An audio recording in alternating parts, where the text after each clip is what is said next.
In order to avoid any digestive upsets, we need to transition slowly from milk onto solid food.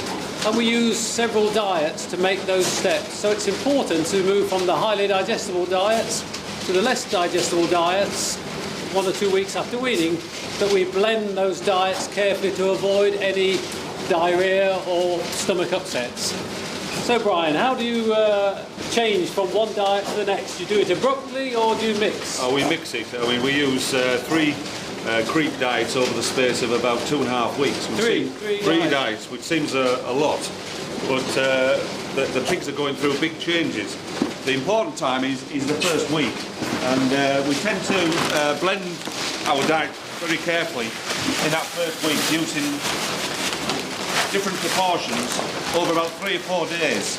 Right. And this is important because you're moving from a very high content milk diet to one that's more cereal based.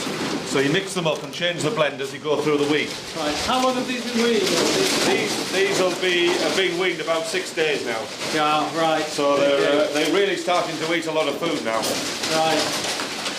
They'll be getting up towards 350 grams a day at the moment. Right.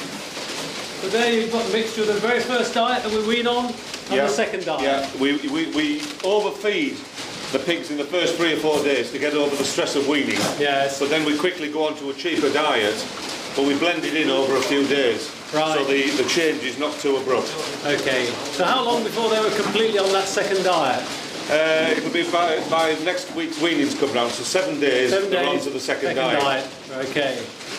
Good. It's good to see them blending that across. Good.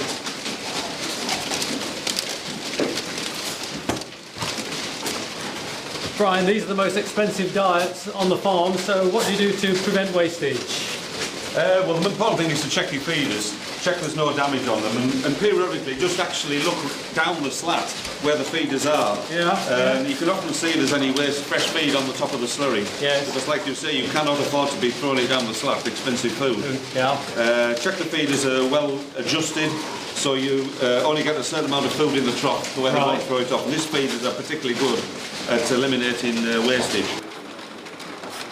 Do you check for things like any holes and sharp edges while you're looking? Yes, obviously maintenance of hoppers and any feeding equipment is very important because you don't want pigs to get damaged. So checking for sharp edges, certainly if there's any holes in the hoppers. It's all part of an ongoing maintenance that should take place on a good, well-run pig unit. Right.